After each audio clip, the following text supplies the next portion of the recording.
My wife weaponized our unborn child against me for 37 weeks, telling me I was paranoid, toxic, and going to stress the baby every time I questioned why her married boss was texting her at midnight.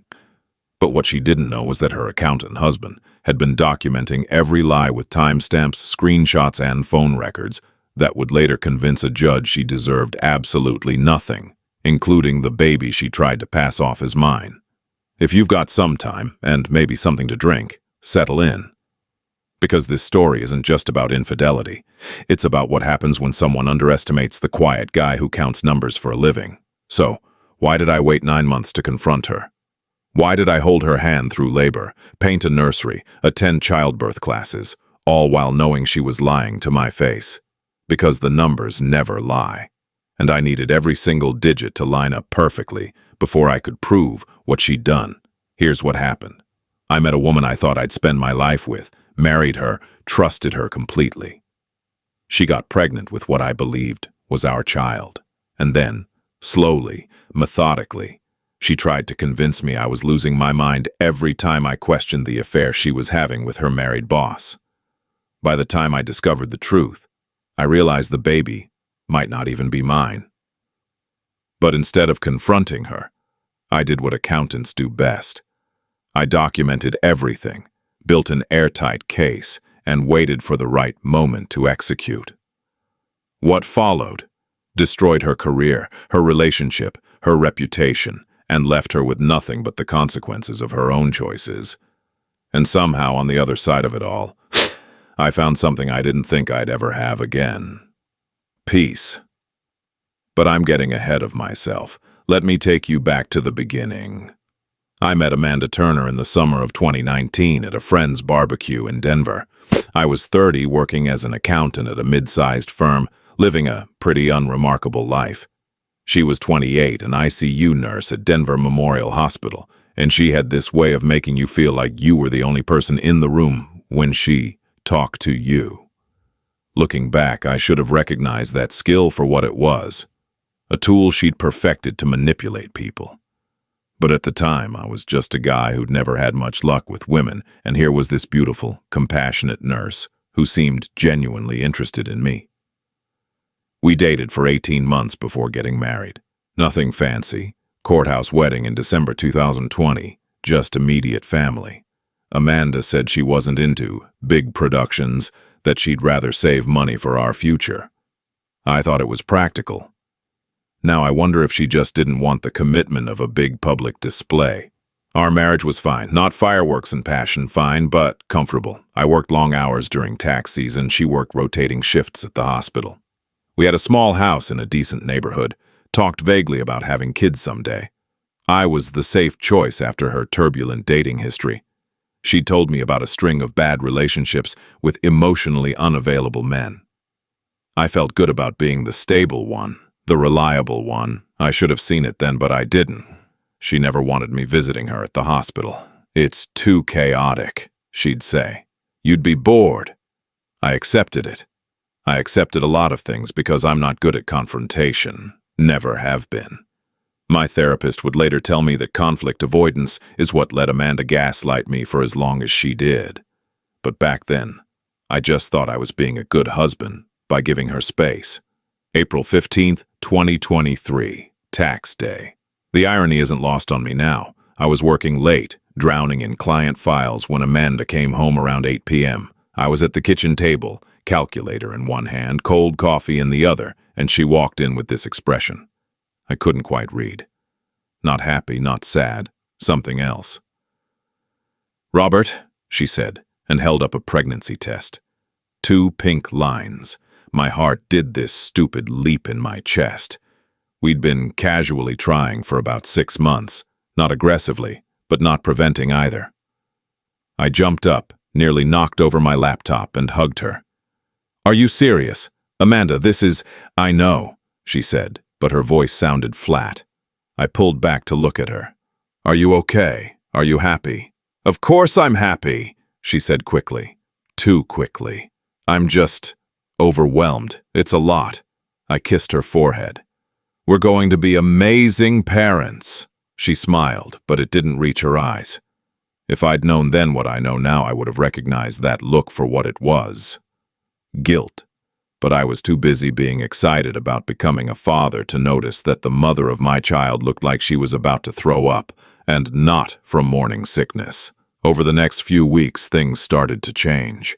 Amanda became distant, snappy. She blamed it on pregnancy hormones, and I believed her because I didn't know any better. She started working more late shifts, coming home after midnight smelling like hospital antiseptic and exhaustion. When I offered to come pick her up, she'd get irritated. "I'm not helpless, Robert. I can drive myself home." "I know, I just thought, you're smothering me already and I'm only 8 weeks pregnant. This is going to be a long 9 months if you keep this up." I backed off, started walking on eggshells around her moods. The first time she said it, the phrase she'd weaponized for months, was in early May. I'd asked if she wanted to come to my company dinner, some boring work event, and she'd snapped that she was too tired. "Besides," she added, "stress isn't good for the baby. You need to stop pushing me to do things I don't want to do." For the baby's health, it became her go-to excuse for everything. Why she couldn't have dinner with my parents. Why she snapped at me when I asked about her OB appointments. Why she needed space, needed privacy, needed me to stop asking questions. By June, I'd noticed she was on her phone constantly, always face down on the table, always tilting the screen away if I walked by. I mentioned it once, casually, trying to keep my tone light. "You're texting a lot lately." Her head snapped up. "I'm texting my mom, my friends, planning baby stuff. Is that a problem?" "No, Are you going to be this controlling the whole pregnancy?" She stood up, hand on her small belly. "Because if you are, I don't know if I can do this." My blood went cold. "Do what? This? Us? I need a partner who trusts me, not someone who's going to interrogate me every time I pick up my phone." I apologized. I actually apologized for noticing that my pregnant wife was acting suspicious. I told her I trusted her completely, that I was just stressed about work. She softened then, came over and hugged me. "I know you're trying," she said into my shoulder, "but you need to relax. For me, for the baby. For the baby, always for the baby." The real gaslighting started in July. I was getting ready for bed when her phone, charging on the nightstand, lit up with a notification. I wasn't trying to snoop.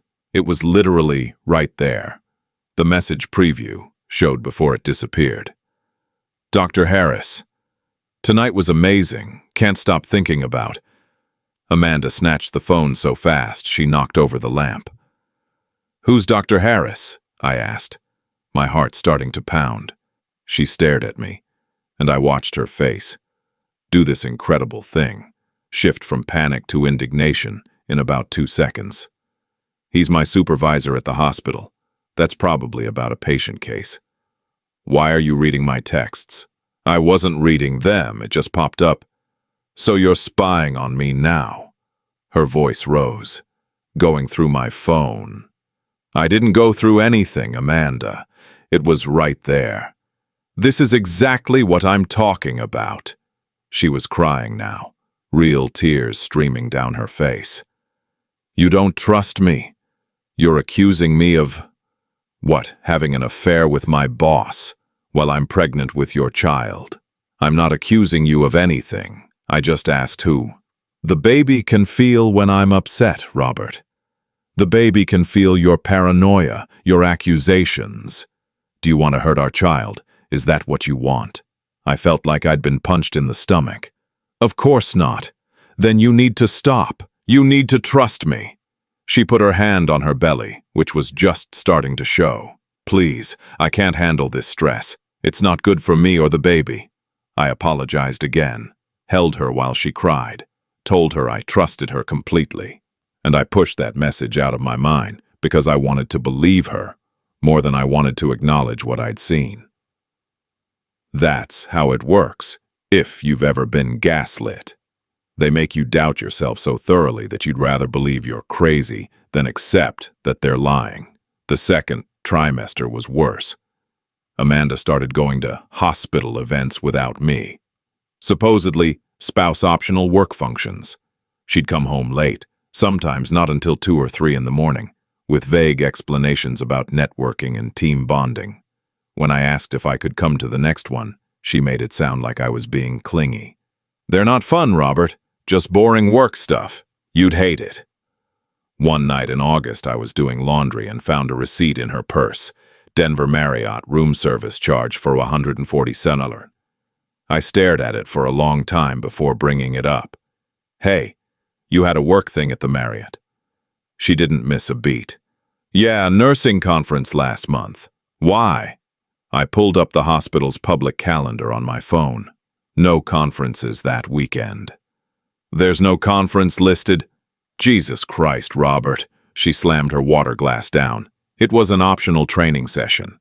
Not everything is on the main calendar. But sure, call my supervisor if you don't believe me.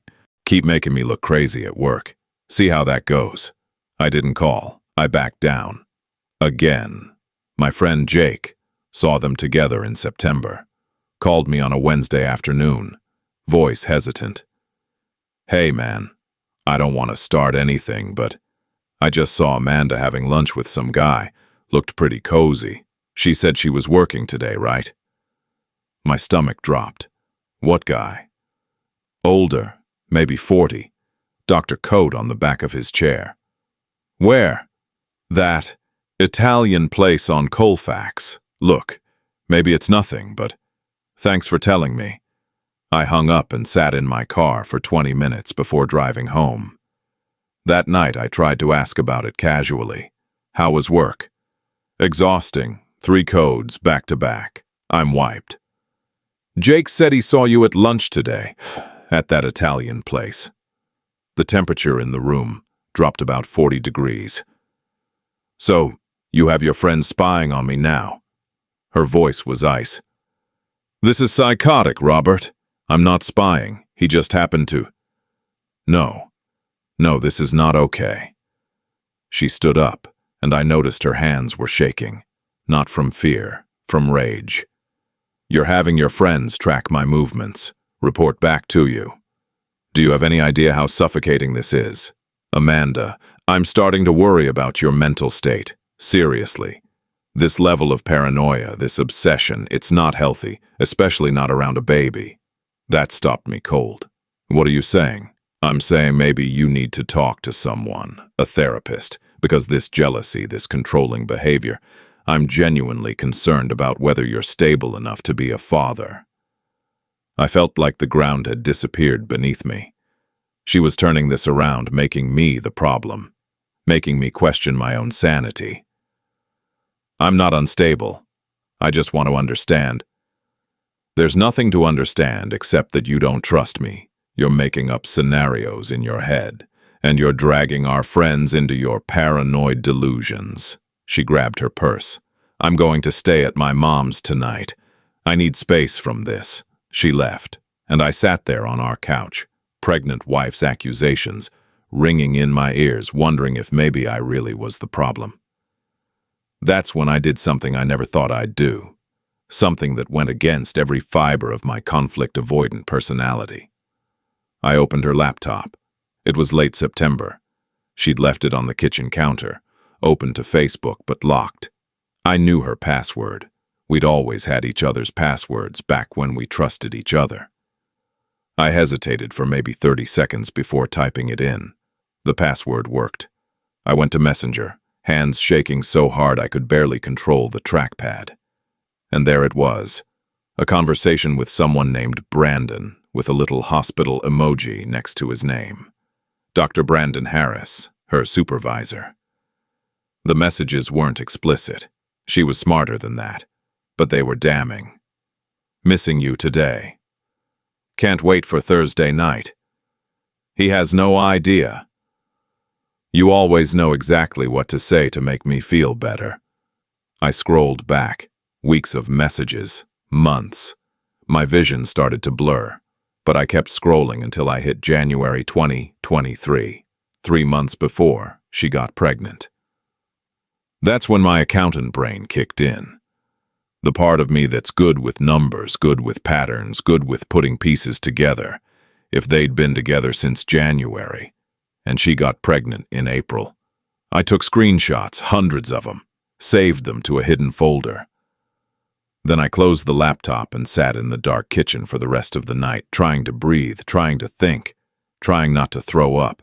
The next morning, Amanda came home like nothing had happened, kissed my cheek, apologized for overreacting, said the pregnancy was making her emotional.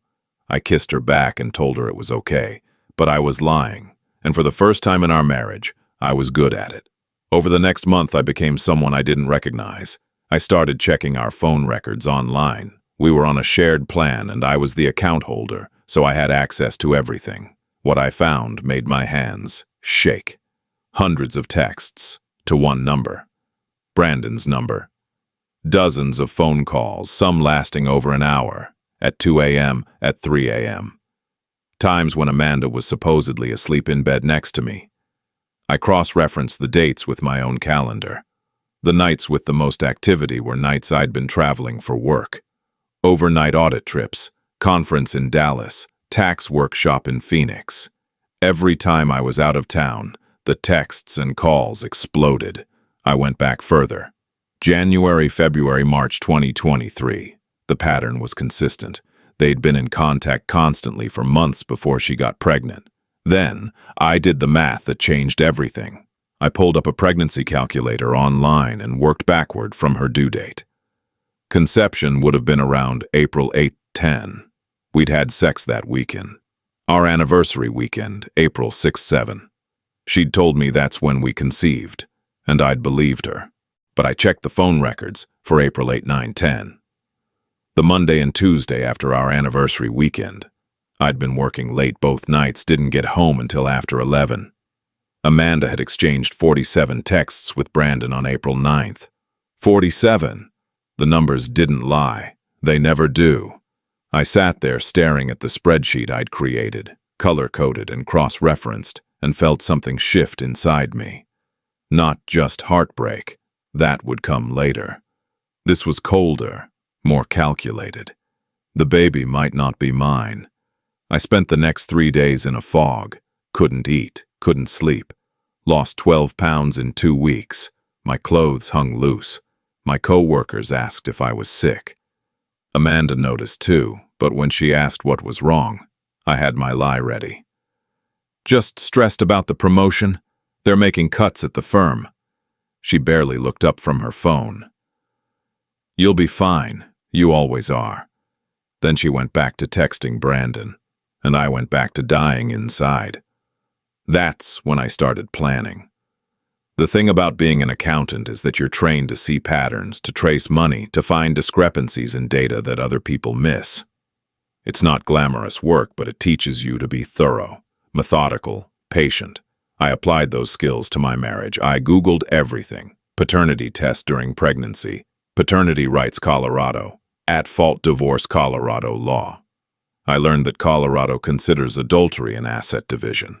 That if I could prove infidelity, Amanda would get nothing. That as the presumed father, I could request a paternity test without her consent once the baby was born. And that if the baby wasn't mine, I had zero financial obligation.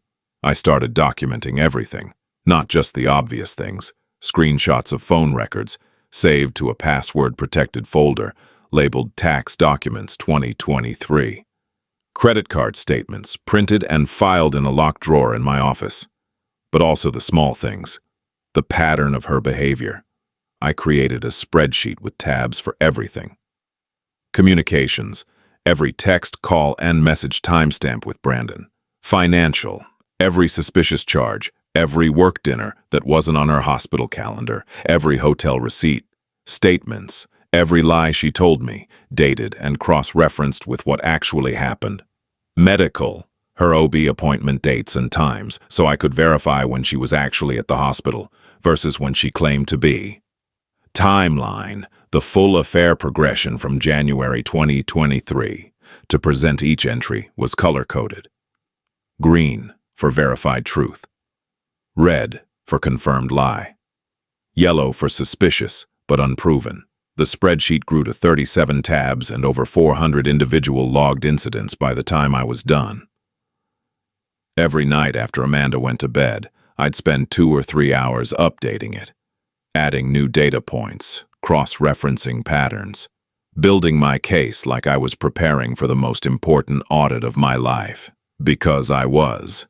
My lawyer would later tell me she'd never seen such thorough documentation in her entire career. Most people come to me with suspicions and a few screenshots. You came with a prosecutor's case file. But it wasn't just about being thorough. It was about control. I couldn't control what Amanda had done. I couldn't control that the baby might not be mine. But I could control how prepared I'd be when the truth finally came out. The numbers never lie. I just needed enough of them. I called a lawyer in November, paid cash for a consultation, didn't give my real name. She reviewed what I had. If you can prove paternity isn't yours and you can prove adultery, she walks away with nothing. No alimony, no child support. And if your name isn't on the birth certificate, no parental rights. What if the baby is mine? Then you're looking at custody and child support. But based on what you've shown me, you'd likely get a favorable split. The adultery and gaslighting behavior would work in your favor. I hired her right there. The next 6 weeks were the strangest of my life. I became the perfect husband, went to every OB appointment Amanda would let me attend, painted the nursery a soft yellow, built the crib, bought tiny clothes that made my heart break every time I looked at them. I played the role so well that Amanda relaxed, stopped being so careful with her phone. That was her mistake. Christmas 2023. Amanda's mom Linda came to visit. The house was full of decorations, baby excitement, forced cheer. I overheard Amanda in the kitchen, voice low, talking to her mother. "He's been so paranoid lately, Mom. I'm honestly worried about after the baby comes. He might not be, stable enough." My blood ran cold. She was building a narrative. If I confronted her, if I accused her, she'd already laid the groundwork to make me look unstable. That night I brought it up gently. "Your mom seems worried about me." Amanda's face was the picture of concern. I told her, "You've been stressed."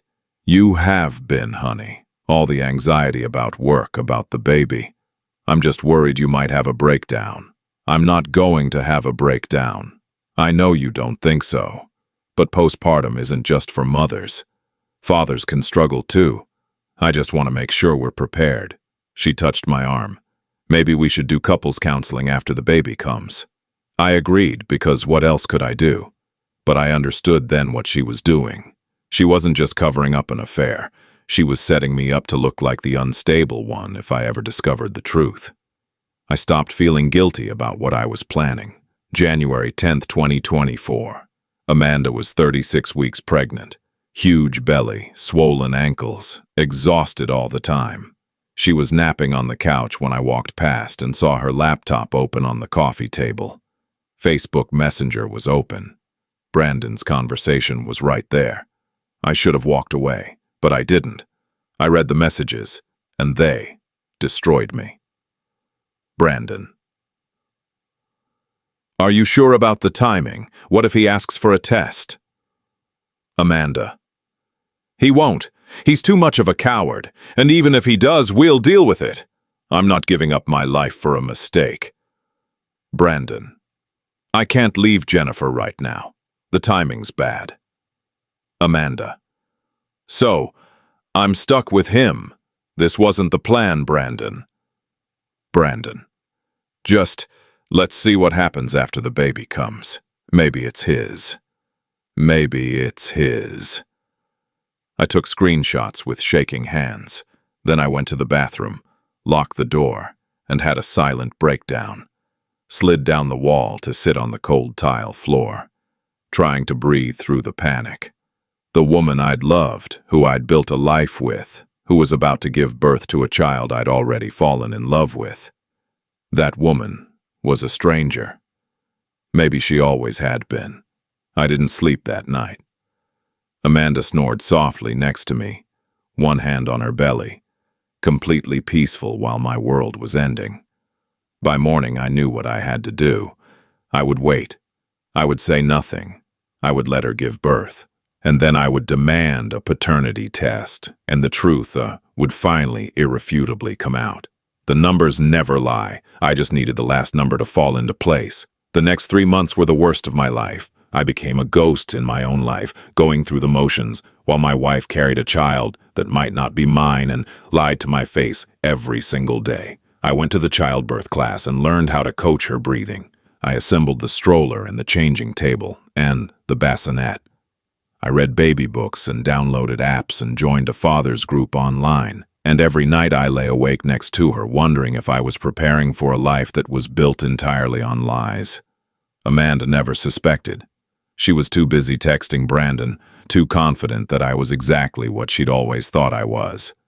Weak, conflict avoidant, easy to manipulate. April 1st, 2024. Amanda went into labor around 7 p.m. Her water broke while she was watching TV, and she looked up at me with wide eyes. It's time. I drove her to Denver Memorial Hospital, Brandon's hospital. The irony would have been funny if I wasn't so terrified. Labor was long and difficult. 18 hours of Amanda screaming, squeezing my hand so hard I thought bones would break, begging for more epidural.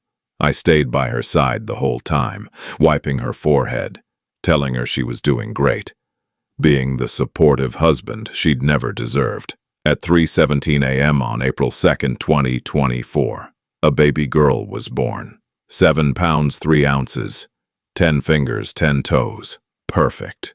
The nurse placed her in Amanda's arms, and Amanda cried and laughed and said, "Look at her, Robert. Look what we made." I looked, and my heart broke all over again, because she had Brandon's widow's peak, his sharp nose, his everything. But I said, "She's beautiful," and I kissed Amanda's forehead, and I held that baby girl, and I fell in love with someone who probably wasn't mine. We named her Lily, a name Amanda and I had chosen together months ago, back when I still thought this was my family. 2 hours later, when Amanda was finally sleeping, exhausted from labor, I found the lab tech in the hallway. "I need a paternity test." The tech looked uncomfortable. "Sir, we typically require, I'm the presumed father. Colorado law says I can request this test. I'll pay out of pocket, cash right now." The tech hesitated, then nodded. "Let me get the swabs." She took a sample from Lily's cheek, from mine. I paid $400 in cash, gave her my email address. Results in 2 to 3 days. I went back to the room, where my wife slept holding a baby that might not be mine, and I felt like I was made of glass. One wrong move and I'd shatter completely. The next 72 hours were surreal. We brought Lily home. Amanda's mom came to visit and cried happy tears over her granddaughter. My parents came and told me how proud they were. Friends stopped by with gifts and casseroles and congratulations. Brandon texted Amanda constantly. I saw the notifications because she was too tired to be careful. "Congratulations, is she? Can we talk? I need to know." And Amanda's response is, "She's beautiful. He has no idea. I'll call you when I can." I screenshot every single message and sent them to my lawyer. April 5th, 2:47 a.m. I couldn't sleep. Lily was in the bassinet next to our bed, making those tiny newborn sounds. Amanda was snoring. I was sitting in the rocking chair in Lily's nursery, the room I'd painted myself, where I'd assembled every piece of furniture, where I'd imagined reading bedtime stories and teaching her to count, when my phone lit up with an email. Subject, lab results. I opened it with shaking hands. Alleged father, Robert Mitchell, child, Lily Ann Mitchell. Result, probability of paternity, 0.0%. Conclusion, the alleged father is excluded as the biological father of the child. 0%. 0. I sat there in the nursery I'd built for someone else's child and cried silently, one hand over my mouth so I wouldn't wake them up. Not just grief, not just anger. Something colder settling into my chest. I forwarded the results to my lawyer with 3 words: file the papers. Then I waited for the sun to come up. At 7:30 a.m. I walked into our bedroom. Amanda was awake, nursing Lily, looking exhausted, but content. "Amanda, we need to talk." She looked up, smiled tiredly. "What's up?" I sat down on the edge of the bed, calm as ice. "I know about Brandon." Her face went white. The smile disappeared. "What? Who? Don't!" My voice was steady, flat. "I have the texts, the phone records, the hotel receipts. I've known for months." She started to cry. "Robert, please, it was a mistake. And I have the paternity test. Lily isn't mine." Silence. Complete. Absolute silence. Amanda stared at me, the baby in her arms, her mouth open but no sound coming out. "You tested her? Without telling me? I'm her legal father until I'm not." Colorado law was very clear on this. "I didn't need your permission." I pulled up the results on my phone, showed her. 0% probability of paternity. Not 1%, not 5%, 0. She's Brandon's daughter. I watched her face go through every emotion. Shock, panic, anger, fear, calculation. Even now, even caught, she was trying to figure out her next move. She tried to hand me the baby as if that would change anything. "Robert, please, we can figure this out. We can..." "Figure what out?" I stayed seated, didn't take Lily. "How you're going to explain this to your parents. How you're going to tell Brandon he's a father. How you're going to support a newborn with no job after the hospital fires you." Her face went white again. "What? You think I only went after you? Amanda, I documented everything. The affair, the timeline, the ethics violation of a supervisor sleeping with his subordinate. I sent it all to the hospital ethics board. You're both going to be investigated, and you're both going to lose." "You can't." "I already did. The email went out yesterday. Time to send after you were served. Jennifer Harris got one too, Brandon's wife. She knows everything now. I'm guessing he's already locked out of his house, but I wouldn't know. I blocked his number. Amanda was hyperventilating now. You destroyed my life. You destroyed everything." "No." I stood up then, looked down at her holding the baby. "You did that. You chose to have an affair. You chose to get pregnant. And you chose to lie about who the father was. You chose to gaslight me for 9 months, to use that baby as a weapon, to make me think I was crazy every time I got close to the truth. Every single choice that led to this moment was yours. I made a mistake. People make mistakes. A mistake is forgetting to pick up milk. A mistake is being late for dinner. What you did was calculated, deliberate, and cruel. You didn't just cheat on me, Amanda. You tried to trap me into raising another man's child. You tried to convince me and everyone around us that I was mentally unstable, so that if I ever found out the truth, no one would believe me. She was crying harder now, ugly crying, the kind where you can't catch your breath. Part of me. The part that had loved her, that had wanted to build a life with her. Wanted to comfort her, but I couldn't. Because every tear she cried was for herself, not for me. Not for what she'd done to me. You're going to be served with divorce papers today, I continued, my voice steady even though inside I was shaking. You'll get nothing. No alimony. Colorado is an at-fault state and adultery matters. No house. I owned it before we married. No savings. The judge will see that you spent marital funds on your affair, and you'll be penalized for asset dissipation. And no child support. Because Lily isn't my responsibility. Brandon's name will go on that birth certificate, and he can figure out what to do about the daughter he never wanted. Brandon will take care of us. He loves me. I almost laughed. Instead, I pulled up more screenshots on my phone, the ones I'd saved for this exact moment. Does he? Let me read you something. This is from February. I scrolled through. I can't leave Jennifer right now. The kids are too young. And this one from March. This is getting too complicated. Maybe we should cool off. Oh, and this is my personal favorite. From 2 weeks ago. Are you sure it's mine? What if it's his? I showed her the screen, watched her read the messages from the man she thought would save her. He doesn't love you, Amanda. He never did. You were convenient, an affair, a distraction. And now that you've had his baby, now that everything's blown up, you think he's going to leave his wife and kids and play house with you. He's already trying to figure out how to distance himself. Stop! Just stop! She was sobbing into her hands now, Lily starting to cry in her arms from the distress. I'm going to leave now, I said, walking toward the door.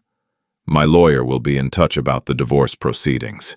If you need anything for Lily, contact Brandon. He's her father, not me. You love her. Amanda's voice was desperate, grasping. I saw you with her. You fed her. You held her. You sang to her. You love her, Robert. I stopped at the doorway. Didn't turn around. I do love her, I said quietly. That's the worst part of all of this. I spent 3 days falling in love with a baby girl I'll never see again. I'll spend the rest of my life wondering how she's doing, hoping she's okay, knowing she'll grow up thinking her father didn't want her because Brandon won't step up, and I can, because she's not mine. You didn't just betray me, Amanda. You stole the possibility of fatherhood from me and replaced it with grief. So yes, I love her, and that's why I hate you. I left the room, left the house, drove to my lawyer's office, while my phone exploded with calls and texts from Amanda that I would never answer. At 2 p.m., a process server showed up at our house. Amanda, holding 3-day-old Lily, was handed divorce papers that laid out everything. Adultery, request for full asset division in my favor due to her fault, 0 alimony, 0 child support obligation, because I'm not the biological father. She called me 47 times that afternoon. I blocked her number, but I wasn't done. At 6 p.m., an automated email I'd scheduled, weeks earlier, went out to 2 recipients. Jennifer Harris, Brandon's wife, and the ethics department at Denver Memorial Hospital. The email to Jennifer contained screenshots of every message between Brandon and Amanda, photos of them together that my lawyer's private investigator had taken, hotel receipts, timeline documentation showing the affair had been going on for over a year while Jennifer raised their 2 kids at home. The email to the hospital ethics department contained the same information, plus documentation that Brandon was Amanda's direct supervisor, which violated hospital policy about relationships between superiors and subordinates. My phone was off, so I didn't hear what happened immediately. I found out later. Jennifer changed the locks on their house that night. Brandon came home from his shift at 11 p.m. to find his bags on the porch and divorce papers taped to the door. The hospital launched an immediate ethics investigation. By Monday morning, both Brandon and Amanda were suspended pending review. The dominoes fell exactly as I'd planned. The next few weeks were chaos. Amanda moved in with her parents. Linda called me, furious at first. I sent her the evidence file. She called back 2 hours later, crying, apologizing. I didn't know. I'm so sorry, Robert. You deserved so much better. Brandon tried to call me once. I answered on the 3rd ring. What the hell did you do? I documented your affair and sent the evidence to the appropriate parties. I did what anyone would do when they discover their wife has been cheating with her married boss and tried to pass his child off as mine. You destroyed my family. No, Brandon, you destroyed your family when you started sleeping with your subordinate. I just made sure everyone knew the truth. I hung up. The hospital ethics board investigation took 3 weeks. The conclusion was brutal. Both Brandon and Amanda had violated professional conduct codes. Brandon was suspended without pay for 3 months and permanently passed over for a promotion to department head he'd been in line for, roughly an $80,000 opportunity cost. Amanda, who was still in her probationary period, was fired outright for unprofessional conduct. Amanda lost her health insurance, her job, her references. With a newborn and no income, she was completely dependent on her parents. Brandon, legally established as Lily's father through court-ordered paternity testing, was ordered to pay $200 a month in child support. But he never visited, never called, never wanted anything to do with the daughter he'd helped create. Our divorce was finalized by October. Colorado has a 6-month waiting period, but with the evidence I provided, the judge granted everything I requested. I kept the house. I kept 75% of our joint savings because Amanda had spent $3,200 of marital funds on the affair, classified as dissipation of assets. She got nothing. Her friends abandoned her. The nurses she'd worked with wanted nothing to do with someone fired for an ethics violation. Her family was supportive but strained. Linda was 63 and suddenly caring for a newborn because Amanda couldn't afford childcare. Brandon's life imploded too. His wife divorced him within 6 months. His kids, 8 and 10 years old, stopped speaking to him. His daughter wrote him a letter that said simply, "I hate you." Amanda told my lawyer about it once, trying to gain sympathy. It didn't work. In June, about 2 months after the divorce papers were served, I got a call from Linda. "Robert, Amanda's not doing well. She's talking about hurting herself. She has no support system, no job, no prospects. I know you have every right to hate her, but could you?" "Could I what?" "I don't know. Just, she's not okay." I was silent for a long moment. I'm not her husband. I'm not Lily's father. She made her choices, and these are the consequences. If she's genuinely suicidal, she needs professional help. I'll pay for 1 month of therapy, anonymously, through you, but I won't see her. I can't. Thank you. That's more than she deserves. I hung up and sat in my new condo. I'd moved out of the house by then, needed a fresh start, and wondered if I'd gone too far, if I'd destroyed her too completely. But then I'd remember her saying, "For the baby's health," every time I questioned her. I'd remember her telling people I was unstable. I'd remember her texting Brandon, "He has no idea," while I built a nursery for a child that wasn't mine. And the guilt would fade. Sometimes people ask me if I feel bad about what happened to Amanda. The truth is complicated. I feel bad that a child has to grow up, knowing her father wanted nothing to do with her. I feel bad that I spent 3 days bonding with a baby I had to walk away from. I feel bad that 2 families were destroyed, but I don't feel bad about exposing the truth. The months after the divorce were hard. I started therapy myself, needed help processing the trauma of being gaslit for a year, of building a life based on lies, of loving a child I couldn't keep. My therapist helped me understand that my conflict avoidance had made me vulnerable to Amanda's manipulation, that I'd ignored red flags because confrontation scared me more than uncertainty. I threw myself into work. Got promoted to senior manager. The raise was significant, and I finally felt financially stable again after the divorce costs. But I was lonely. My friend Jake was patient with me. Let me show up at his place at 2 a.m. when I couldn't sleep. Other friends rallied around me when they learned the full story, but I felt hollowed out, like I'd won the battle but lost something essential in the process. In November, a friend set me up on a blind date. Her name was Sarah. She was a teacher. She'd been through a divorce, too. We had dinner at a quiet restaurant. She was nice.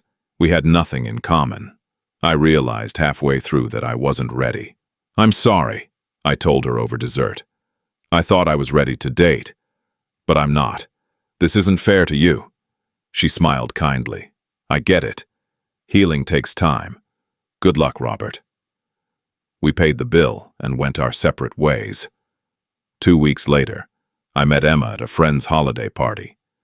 She was a graphic designer, 29, funny and warm and straightforward in a way that felt like fresh air. We talked for hours about nothing important. Favorite movies, worst first jobs, places we wanted to travel. She didn't know anything about my divorce, and I didn't bring it up. We exchanged numbers, started texting, met for coffee that turned into a 4-hour conversation. After our 3rd date, I told her the truth, all of it. She listened, didn't interrupt, and when I finished, she said, That's horrific. I'm so sorry that happened to you. No pity, no judgment, just compassion. I need to take things slow, I warned her. Slow works for me.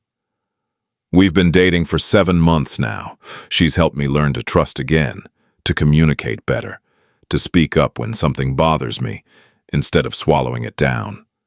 She's met my parents. I've met hers. It's healthy and real in a way my marriage to Amanda never was. The divorce was finalized in January 2025. I got the decree in the mail and stared at it for a long time. Didn't feel victorious or relieved. Just done.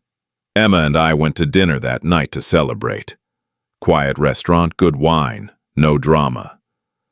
To new chapters, she said, raising her glass. To new chapters. I heard through mutual acquaintances that Amanda eventually found a job at an urgent care clinic. Lower pay, worse hours, but at least she's working. She's still living with her parents. Lily just turned 1. Brandon pays court-mandated child support but has never met his daughter. Amanda tried to reach out once, through a mutual friend. Tell him I'm sorry. Tell him I was wrong. I didn't respond because what would I say? That I forgive her? I don't. That I understand? I don't. That I hope she's happy?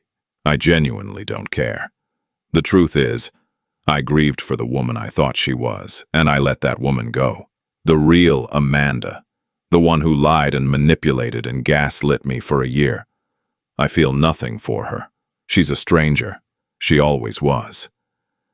Last month I ran into Linda at the grocery store. Awkward doesn't begin to cover it. Robert, she said quietly, how are you? I'm good. You? Managing. Lily's walking now, babbling. She's beautiful. That's good. I hope things get better for Amanda. Do you ever think about... She started, then stopped. No, I said gently but firmly. That part of my life is closed. She nodded, understanding. We went our separate ways. Here's what I learned. People will try to make you doubt yourself, especially if they have something to hide. They'll use your kindness against you, weaponize your own empathy, make you feel crazy for trusting your instincts. And if you're someone like me, someone who avoids conflict, who wants to believe the best in people, you're the perfect target. But I also learned that quiet doesn't mean weak. Methodical doesn't mean passive. And sometimes the most devastating revenge is an explosive confrontation. It's patient documentation and letting someone's own actions destroy them. People ask me if I regret how I handled it. Exposing Amanda, destroying her career, walking away from a 3-day-old baby, sending the evidence to Brandon's wife in the hospital. Honestly, no. She gambled that I'd be too weak to leave, too afraid of being the bad guy, too conflict avoidant to stand up for myself. She was wrong. The numbers never lie. They never did. When I finally added everything up, the lies, the manipulation, the gaslighting, the paternity fraud, the equation was simple. I deserved better. So I took it. I'm 33 now, dating someone who makes me laugh and doesn't make me question my sanity, living in a condo with no memories of betrayal, building a life that's mine, completely and honestly mine. Amanda has to live with the consequences of her choices. A daughter whose father wanted nothing to do with her, a career permanently damaged, a family strained to breaking. Brandon has to live with losing his wife and kids, with his reputation destroyed, with knowing he threw away everything for an affair that meant nothing. And me? I get to wake up every morning next to someone who tells me the truth. The best revenge wasn't destroying her life. It was building mine.